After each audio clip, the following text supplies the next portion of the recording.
Bos mengumumkan, tapi saya larang. Dalam 1 minggu saya dilarang doa buat sekeliling kita. Makanya kemarin itu banyak terjadi yang kecelakaan di Bularang. Pagi saya telepon Pak Bun, Pak Bun yang kemana-mana lah. Saya takut kenapa-napa. Kemudian banyak kejadian-kejadian yang luar biasa. Memang katanya memang itu udah harus terjadi. Maka ketika Islam ditimpakan kepada mereka harus bisa. Jadi setiap doa saya itu mulut nggak bisa ngomong, jadi nggak bisa sama sekali. Setiap saya doa, biasanya saya suka doa. Pertama-tama tuh saya doain keluarga, terus kalian semua, terus buat Jakarta lah, buat Indonesia. Tapi nggak bisa. Giliran saya doa keluar itu nggak bisa. Saya tanya, yaitu saya tanya jawabannya, biarkan mereka menerima. Saya berharap kalaupun ada tidak banyak korban jiwa. Jadi kemarin memang 1 minggu ketika Bebos kemarin di Jogja, Bebos juga takut. Saya bilang hari Jumat tanggal 8 itu mau ada sesuatu. Sebisa mungkin kamu sebagai panitia harus ngerti bahasa saya. Ya, alhamdulillah dia bisa ngerti dan bisa sampai ke Jakarta dengan selamat. Jadi 1 mingguan saya tidak boleh ikut campur. Kalau saya umumkan di grup, nanti sebagian akan takut. Itu juga yang tahu kemarin sebagian udah nggak ada yang berani jalan-jalan jauh. Ya semestinya sih tidak begitu. Sebab kalau doa kita itu memang haknya, doa itu buat diri kita sesuai dengan yang kita butuhkan. Jadi kalau kita doa jangan terlalu melebar jauh, karena tidak sesuai juga kapasitas kita doakan umat di Sayyidina Muhammad. Terlalu tinggi lah. Kita doa buat diri kita saja, pertanggung jawabannya. Kan orang kan kebanyakan kalau doa apa aja dibaca, semuanya panjang gitu kan, semua doa buat Indonesia. Pernah dulu tahun 2023 saya diminta Mbak Mangli untuk doa waktu itu. Saya bilang saya tak bisa. Bilang Demak akan tetap banjir, Demak akan kebanjiran karena makam Sunan Kalijaga sampai kebanjiran. Saya bilang emang harus terjadi karena saya nggak bisa berdoa buat. Karena begini, ketika kita berdoa buat suatu kaum, kita nggak tahu kalau kaum itu sedang diajak Allah. Kalau kita doa buat satu kaum yang sedang diajak, berarti kita nantangin Allah. Jadi bijaksananya kalau kita doa itu, doalah buat sesuai dengan kebutuhan kita. Apa yang pertama? Ya Allah, ampuni aku. Ampuni kedua orang tuaku, ampuni dosa anak dan istriku, ampuni dosa murid-muridku. Itu idealis Pak, itu tidak banyak kan kita. Terus kalau kita pertanyakan, kita minta banyak, kan Allah sudah berikan. Sebetulnya sudah berikan.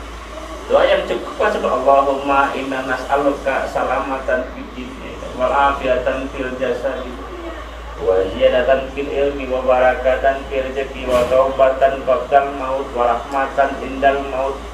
Allahumma hawin alaina fi syarakatil maut. Kan itu yang cukup buat kita. Beda? Jadi perlu hati-hati ketika kita berdoa. Macamnya itu ketika kita mendoakan orang, kita gampang aja doain gue ya, gue mau ke Mekah nih, nggak tahu ya, doain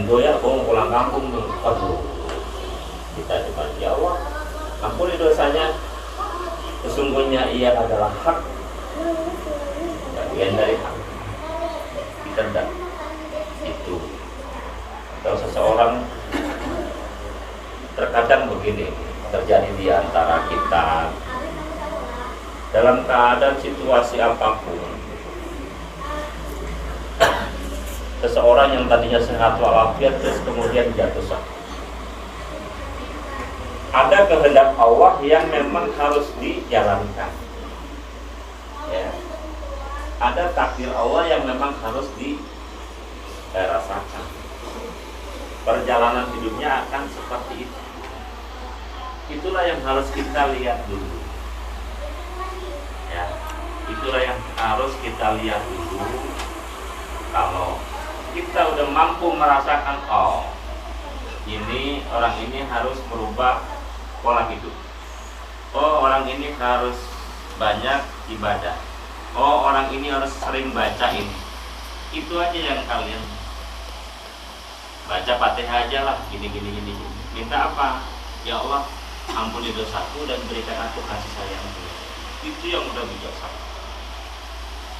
Kalau kita lihat orang sakit kan gitu ya. Kemarin juga tetangga saya sakit gitu. Pertama yang saya bilang begini sama dia, karena yang saya baca itu, kamu nggak usah takut, saya bilang. Kalau kamu takut begini, malaikat apal. Kita takut ya, sakit. Takut, malaikat dekat-dekat ada takut nih. Malaikat pasti kayak gitu ngeliatnya, nih takut banget nih, gue takut nih, hati deh. Ya kita kalau mengalami sakit biasa aja lah, tidak apa-apa. Saya pernah bilang kematian itu adalah suatu undangan gitu ya. Itu juga Allah yang ngomong tuh, ya. Jadi kematian itu adalah sebuah undangan. Kalau saya sih bahagia, senang. Kalau kematian itu sebuah undangan, saya bahagia. Karena saya udah lihat tempat saya gitu. Jadi saya senang aja. Makanya jangan pernah kita takut tentang kematian itu, dan jangan juga kita terlalu berani akan kematian. Konyol.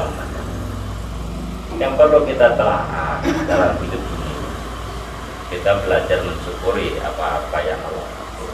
Tentang diberikan kita sehat, saya garis bawahi, makanya ya Allah panjangkan umurku untuk ibadah. Kalau kita dipanjangkan umur, kalau orang tua nih, orang tua ya, umurnya 100 tahun, sing capek kan ngurus, jelas. Betul dengan nih anak-anak nih, orang tuanya sampai 90 tahun, 100 tahun, yang capek yang ngurus sudah ngapa-ngapan, akan megap-megap. Jangan sampai dipanjangkan umur menjadi beban yang hidup. Doanya makanya begitu, ya Allah panjangkan umurku untuk ibadah. Jangan sekali-kali kita, ya Allah panjangkan umurku, kita membayangkan kehidupan dunia yang lama. Kan dunia ini cuma sebatas bayangan.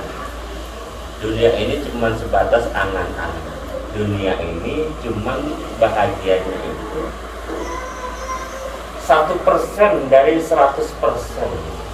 99%-nya di sana nanti di akhirat. Jangan sampai kita merasakan dari apa yang kita perbuat buat kehidupan kita selanjutnya cuman fata morgana, menyingkapi semua apa yang Allah kasih, ya, yang Allah kasih sama kita itu. Yang mudah-mudahan kita tergolong orang-orang yang beriman. Apabila diberikan sesuatu, kita ujian, ya, kita ujian. Supaya apa? Kalau ujian itu kan ada naik kelasnya, ada nilai, ya gitu ya Pak. Jangan sampai kita tidak pernah ibadah, dapat sesuatu ujian ini, kan beda ya. Kita cuma hormat tuh ujian aja nih, padahal itu acap. Kita bandel, durhaka, mabok, gua lagi diuji nih. Karena benar ya, yang jelas itu acap. Ya.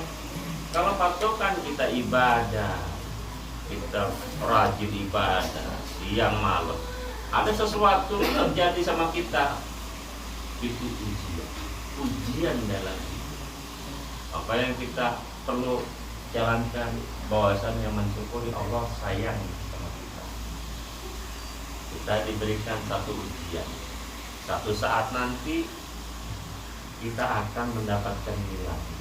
Makanya jalankan ujian itu dengan sabar dan abad.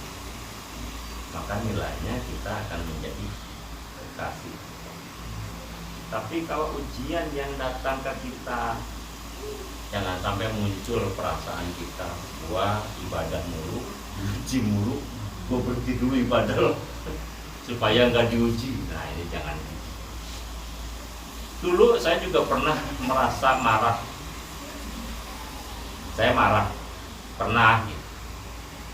Sehingga kalau habis zikir, ibadah malam, saya nggak pernah doa. Beberapa kali saya pernah marah. Saya merasa gini, Allah, padahal yang saya minta pada saat itu sekali, Allah nggak kabulkan. Saya marah. Saya nggak mau doa. Saya nggak mau doa. Ya sekitaran 1 minggu lah. Pokoknya habis zikir banyak, dah saya taruh aja. Saya nggak pernah. Hingga satu waktu saya ngalamin di perjalanan lah, gitu. Di perjalanan sepertinya saya berdoa tapi saya masih malu, kata saya kalau saya minta. Udah marah nih, udah seminggu gitu nggak pernah doa. Kalau saya doa pada saat ini kayaknya sepele banget ini kan gitu. Makanya saya biarin aja, nggak apa-apa lah, saya jalan aja. Ternyata keder. Ya Allah, sedemikian rupa kita. Padahal hal yang saya ngomong gitu, kok berdiri amat ya. Padahal ini jalanan sering saya lalui. Kenapa jadi begini? Saya dalam hati begini. Apa karena saya nggak doa, saya sombong? Padahal saya sebetulnya waktu itu saya doa, cuman nggak dijabah. Mungkin ketika itu nggak terbiasa buat saya. Alhamdulillah saya kalau doa Allah ijabah selalu ya. Jadi pada saat itu mungkin satu ujian buat saya, atau juga nggak boleh begitu. Dan itu terjadi. Ya kalau kalian marah sama Tuhan juga ya nggak apa-apa juga. Tuhan maha tahu kok ya. Kalau kalian marah gini, pasti akan diketemukan satu titik, kau membutuhkan aku. Pasti kayak gitu. Jadi itu jadikan buat pelajaran kita, bahwasannya kita jangan marah sama Tuhan. Apapun yang terjadi, syukuri. Apapun yang kita nikmati itu syukuri, karena itu bagian dari ujian dari hidup kita. Itu ya. Jadi segala sesuatu yang menimpa kita, kalau kita tergolong orang-orang yang soleh, yang baik, ada ujian, maka sabar dan tawakal. Mudah-mudahan itu akan menjadi bimbingan kalian nantinya dalam menghadapi hidup selanjutnya. Itu, jadi apapun yang terjadi di dunia ini, jadikan itu sebuah nikmat. Oke. Ini kebetulan ada beberapa yang sakit. Saya berharap begini. Ya Allah, sembuhkan penyakitnya dan jadikan dia menjadi hamba-Mu yang pandai bersyukur. Ya Allah, muliakan dirinya dan jadikan dia hamba-Mu yang bersyukur. Ya Allah, tolonglah dia dari kesusahan dan jadikanlah dia hamba-Mu yang bersyukur. Jadi kalau doa dilengkapkan. Ini pelajaran buat kita semua. Jadi jangan doa itu, ya Allah, berikan aku rezeki yang banyak. Ya Allah, berikan aku uang yang banyak. Ya Allah, datangkan pembeli yang banyak. Nah, harus ada. Ada sesuatu yang kita pinta, ada sesuatu juga yang harus kita syukuri. Jangan sampai kita minta aja, ujung-ujungnya kita jadi orang yang tidak bersyukur. Hal yang kedua yang tidak kalah pentingnya, besok Di sebentar lagi tanggal 1 kita masuk bulan Rajab. Bulan Rajab ini kalau bisa ada kesempatan waktu berpuasa, puasalah. Saya untuk saat ini belum ada perintah. Biasanya ada perintah puasa berapa hari, tapi saya belum ada perintah. Jadi kalau kalian mau puasa, puasalah. Desember biasanya saya ada perintah, kita ada zakat akhir tahun, tapi saya tidak ada perintah. Kemarin ada juga yang WA saya tidak ada perintah, saya nggak berani Pak. Tapi kalau kalian mau zakat, silakan. Itu adalah hak kalian yang ingin membersihkan diri kalian. Saya tidak ada perintah. Saya kalau ada perintah ya saya akan sampaikan ada perintah. Kalau nggak ada, ya. Semuanya kita dalam rangka menyambut bulan Ramadan. Satu yang kita minta, Allah cukupkan apa-apa yang menjadi hak kita. Ya, mintalah hak kalian. Ya, hak kita punya hak. Tapi kewajiban kita juga harus jalan. Jangan kita meminta hak tapi tidak menjalankan. 3 bulan ke depan ini adalah bulan-bulan mudah untuk ibadah. Nilainya akan lebih di 3 bulan ini ada nilai lebih. Syukur-syukur kita bisa sehat sampai di bulan Ramadan dan ketemu lagi kita di Idul Fitri. Bahagia nanti yang baru-baru 3 bulan ke depan akan merasakan betapa hebatnya Ramadan. Benar. Jadi ketika orang bilang ketika Ramadan datang gembiranya luar biasa, dan ketika Ramadan pergi kita menangis sedih luar biasa. Setelah kalian mengucapkan syahadat itu, maka itulah nanti yang akan kalian rasakan betapa rindunya di ketemu Ramadan dan betapa sedihnya ditinggalkan bulan Ramadan. Di sini beda gitu nanti. Mudah-mudahan Pak Haji sama kalian bisa baca kuncian Riki, bisa baca kuncian dan bisa mengucapkan syahadat. Mohon maaf, saya kalau melihatnya gini, Riki itu Ali, Pak Haji, di mata saya belum Islam masalahnya, karena baru Islam keturunan. Kalau saya ngomong begini kan apa adanya, ya kan? Kalian lahir semua Islam. Yang mau Islam kan siapa? Baru, ya kan? Pasti berasal dari keturunan kita. Dulu pernah saya ngomong sama orang luar lagi, dia bilang, ya betul. Tapi kan susah. Ya betul, saya bilang susah karena seseorang itu masuk beragama Islam itu sesuai hatinya. Kalau hatinya membuka diri tentang Allah, tentang Islam, pasti dia akan bisa menerima. Karena Islam itu agama yang harus dirasakan. Ini mohon maaf, saya seringkali ngomong sama orang juga begini. Kalau kita minum teh manis kan, artinya kita merasakan dari mana rasa teh manis itu kerasa manis. Artinya kan kita minum, betul kan? Bukan dari mana Bapak tahu kalau teh manis itu rasanya manis gitu. Itu teman saya si Komang ngomong kalau teh manis itu enak gitu ya. Kan kita kebanyakan begitu kok. Ini juga dengan beragama.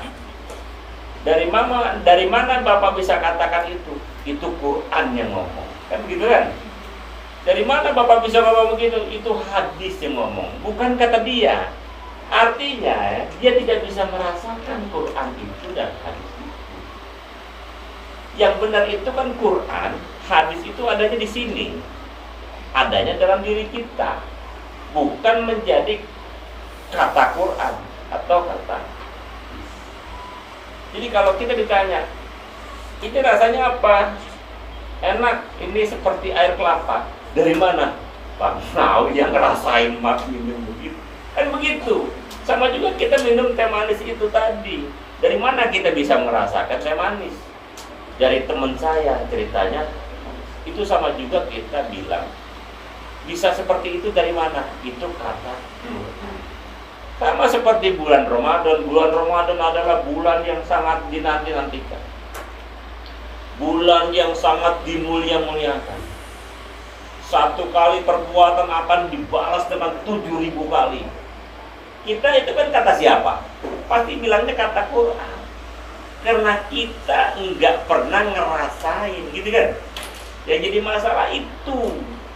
Sekarang setelah kalian seperti ini sudah angkat tangan baca asyhadu alla ilaha illallah wa asyhadu anna Muhammad Rasulullah. Ramadan itu akan kita rasakan. Benar ternyata. Ramadan itu bulan yang hebat. Puasa itu hebat, luar biasa. Saya nangis ketika Ramadan itu pergi. Kita mendengar nama Allah disebut itu ya. Wah. Dan ini orang-orang yang udah ngerasain itu nih dekat-dekat saya nih, orang-orang yang udah ngerasain semua nih ya. Apa ketika Ramadan pergi nangis, jangan pergi Ramadan. Ya Allah, itu rasanya udah asar ya biasanya. Asar ketika Ramadan mau pergi, terakhir Ramadan nangis gitu. Sebelum itu takbiran, ketika takbiran nggak sanggup kita dengar takbiran, ya, itu benar begitu rasanya.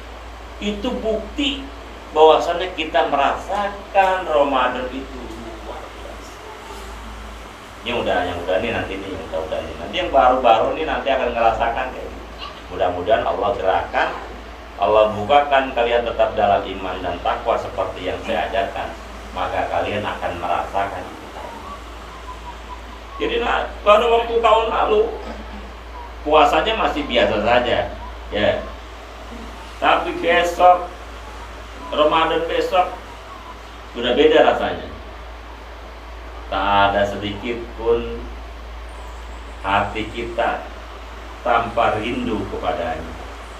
Pengennya selalu ingin zikir ya. Kepengennya ingin selalu Allah itu dekat sama kita. Bahkan kita merasakan Allah itu mendekat kita.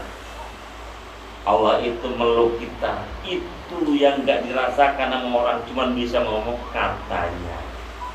Jadi di sini tidak lagi ada dari katanya, tapi dibuktikan oleh kita rasanya. Benar, saya merasakan Allah dekat sama saya.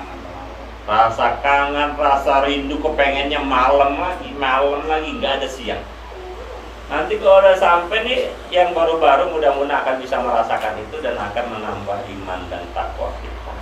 Baru tahu rasanya iman dan takwa itu seperti apa. Kalau selama ini kita lihat iman dan takwa cuma sekedar kita lihat dari Quran dan hadis, tapi nggak bisa kita rasakan. Mulai saat ini kita sudah tidak lagi kata siapa, saya rasakan. Ya. Jadi kalau ada perintah suruh puasa, ini kan kalau kita ngaji di mana-mana sama. Yang dipanggil itu yang bertakwa aja, yang beriman aja suruh puasa. Tapi kalau kita udah keluar jalan, coba orang ngerokok enak ya. Di bulan Ramadan itu, apa dia nggak tahu? Tahu. Kenapa? Tidak ada proses cash and carry. Coba jajal yang baru nih puasa, jajal ya sekali kalau berani ingkari deh. Jajal sekali, ikutin nggak usah puasa lah Ramadan ini, jajal deh coba. Setelah kalian udah masuk begini, ada konsekuensi langsung Allah kirimkan ke kita. Ada cash and carry yang Allah kasihkan ke kita. Ya, pasti akan kita rasakan sesuatu yang ya Allah, ini namanya dosa yang dibayar langsung. Nah setelah kayak gini nih, kalian udah merasakan kayak gini, keindahan yang kita rasakan, bagaimana Islam itu demikian hebat, bagaimana Islam itu demikian agung, bagaimana Islam itu demikian suci. Yang harus kita ini kan adalah kita rasakan Islam, bukan katanya. Ingat itu, ya. Tidak ada lagi katanya. Saya begini kata siapa? Kata Quran. Saya begini kata siapa? Kata hadis. Enggak lagi. Ya. Jadi kita masuk fase hakikat. Kalau rambut selembar saja, jangan sampai jadi penghalang antara kita dan Allah. Bahkan syariatnya itu kan ini begini. Supaya selembar aja nggak boleh yang putih. Itu kan maksudnya hakikatnya apa? Rambut selembar aja, jangan sampai jadi penghalang antara kau dan aku, kata Allah. Itu Allah ngomong gitu. Jadi kalau ada sesuatu, tanggalkanlah. Harta, tanggalkan. Anak dan istrimu, tanggalkan. Jangan kau menghadapku membawa itu semua. Sesungguhnya anak dan istrimu adalah satu ujian buat kamu. Gitu. Nah itu benar itu. Ya Mas Imam. Ini juru catat ini dari tahun berapa? Dia catatannya banyak. Ya apa yang saya ucapkan itu dicatat. Ini banyak dia catatan. Jadi ini dua orang lama-lama yang memang udah lama latihan dan bisa merasakan. Ini dua nih udah ngelihat surga nih. Jadi kalau pulang gak usah takut gitu, pulang udah ngelihat surga. Saya berharap nanti yang lainnya juga begitu. Ya, kalau kalian nanti ada cerita di alam kubur mulut dikunci, nanti kalau lagi latihan mulut ngerasa dikunci, nggak bisa ngomong. Artinya selagi hidup saya udah pernah ngerasain mulut dikunci. Persiapan nanti kita yang jawab di tangan, bener itu, nyata, bener, dibuktikan itu. Jadi nggak bohong Quran, bener. Ditanya man robuka, itu bener. Akan tetapi siapa yang ditanya? Orang-orang yang sudah pernah ngelihat surga semasa hidupnya. Itu yang ditanya. Mati miliaran ibadah juga orang. Mati ya kono, mati ya kono. Orang ditanya. Yang ditanya itu hanya orang-orang yang beribadah. Dan akan dikembalikan dalam ibadah. Diteruskan yang lama untuk ibadah terus semakin baik. 3 bulan ke depan kita kejar agar supaya sampai syukur-syukur bisa berjumpa dengan kanjeng Nabi kita Muhammad Rasulullah. Ya, beliau membuka luar biasa tabirnya umatnya untuk berjumpa dengan beliau. 3 bulan kita berusaha untuk mendekatkan diri kepada Allah. Dengan izin Allah pasti kita bisa bertemu dengan orang yang selama ini kita sanjung, kita cinta. Jadi inti dari utama adalah Islam itu harus kita rasakan. Jangan katanya lagi. Jangan sampai kata siapa, enggak jangan. Ya. Jangan sampai hidup kita seperti ayam. Ayam bangun pagi, turun, ceker-ceker, patok-patok, ceker-ceker, patok-patok, sore pulang tidur, terpagi bangun lagi. Kalau kita dari manusia nih, pagi bangun kerja, nyari duit kan, pulang tidur, pagi kerja lagi, malam tidur, kan seperti ayam.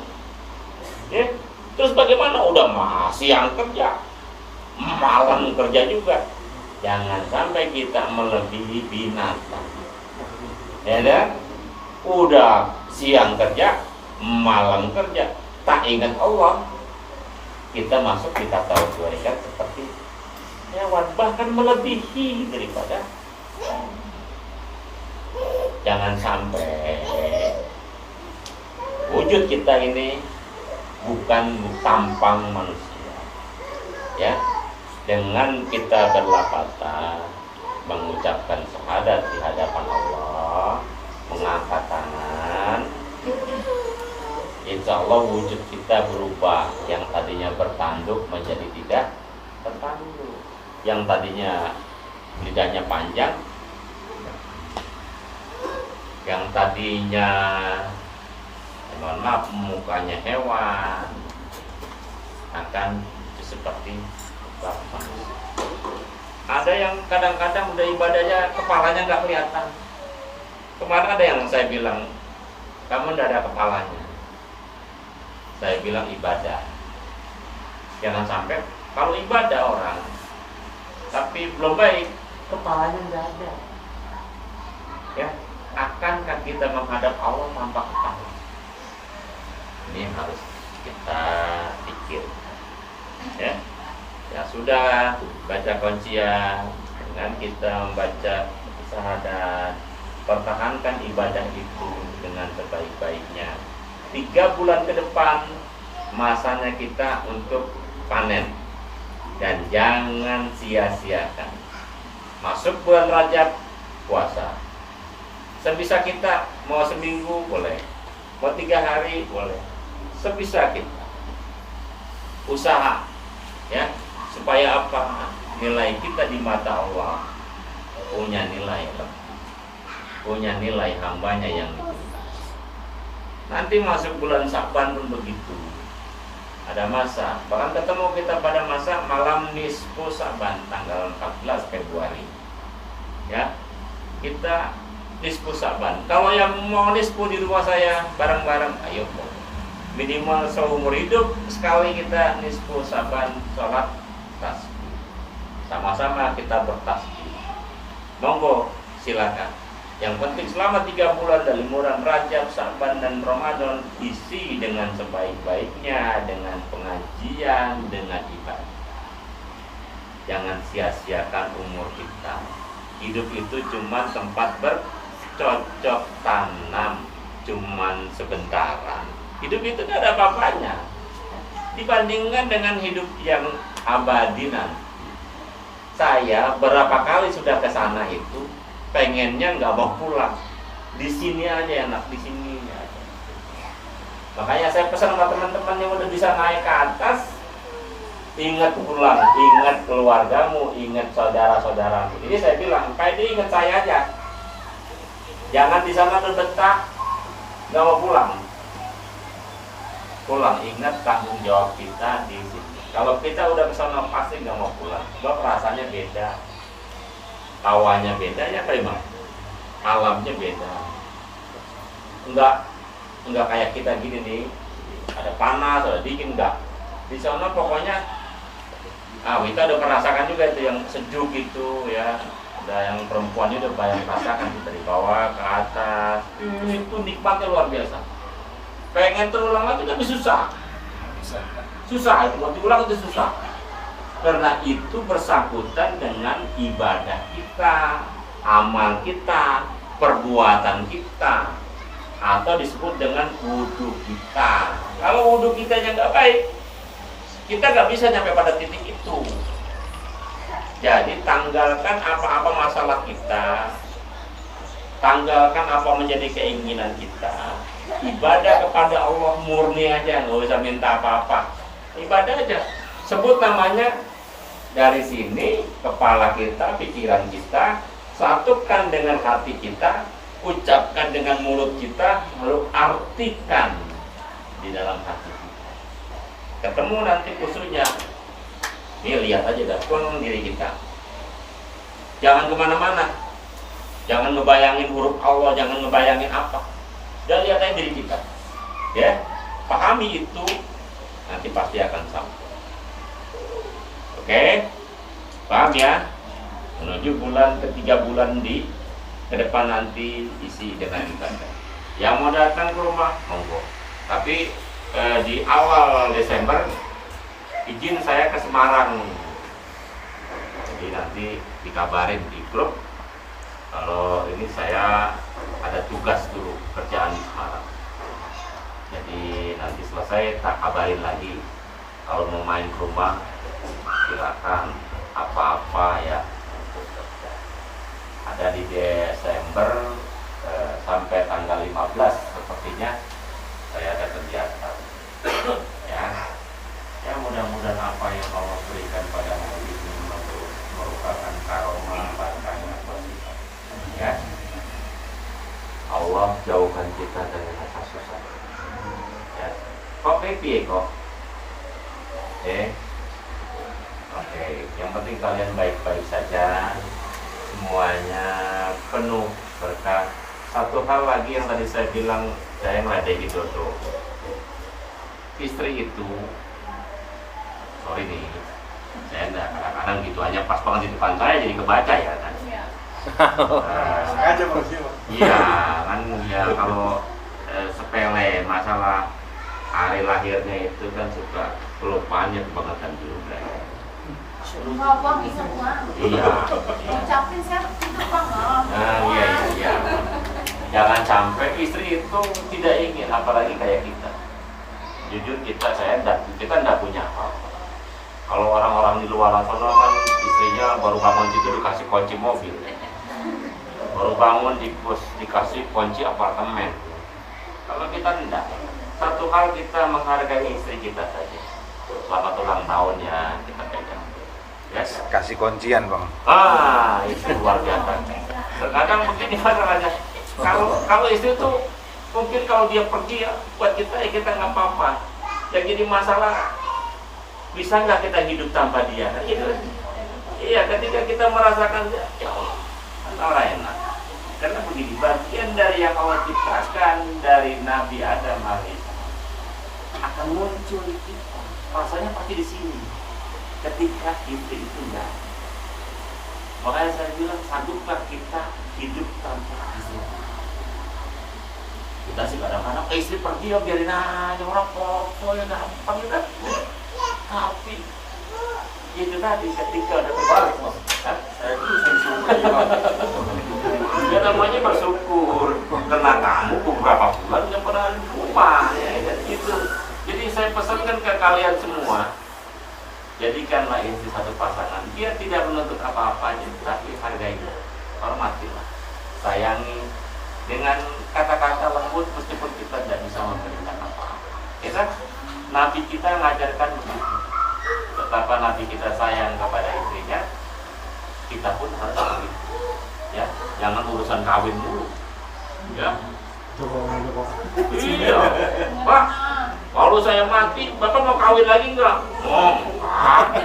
Ya, udah dalam mati jangankan masih hidup aja gue pengen kawin lagi. Jangan sampai kita seperti itu.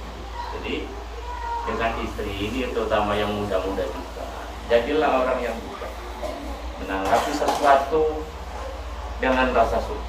Ini pasangan-pasangan muda, nggak nuntut apa-apa. Ya, istri kan nggak nuntut apa-apa. Dia tahu suaminya seperti apa, ya kan? Kalau tutup mobil, waduh, besar, ampun, kan gitu. Tapi kalau kita dengan bahasa saja selamat ulang tahun ya, cium keningnya, ya Allah. Kalau cucurkan berkat karomah itu ke rumah itu, gitu ya. Ya gitu sayangnya aja seperti itu. Tidak perlu kita langsung cari gitu ya, belikan ini. Tidak perlu. Istri menyadari itu. Dengan dia ditegur saja selamat ulang tahun lah, apa suami saya ingat kan gitu. Jangan kita sepelekan juga, maunya di kita yang diingetin, kita nggak ingat sama suami. Ya, mudah-mudahan kalian adalah suami-suami, istri-istri yang soleh dan soleh. Ya, dan Allah masukkan kalian ke dalam surganya yang tanpa diminta. Ya, mudah-mudahan kita selalu bersama-sama. Saya juga doa begitu. Ya Allah, kalau aku masuk surga, maka ikut sertakan semua murid-muridku bersamaku masuk surga. Tapi kalau murid-muridku masuk neraka, jadikan aku buat alat pijakan kaki mereka supaya mereka tidak merasakan panas. Saya doa seperti itu, mudah-mudahan Allah tersenyum. Ya, insya Allah kita semua masuk semua golongan-golongan orang-orang yang beruntung, golongan manusia-manusia yang Allah cintai, dan menjadi hamba-hamba yang Allah karuniakan dengan barokahnya, dengan rezeki yang melimpah. Kemudian Allah jadikan kita sahabat-sahabat baginda Nabi Rasulullah SAW. Demikian hari ini saya akhiri wabillahi taufiq wal hidayah. Assalamualaikum warahmatullahi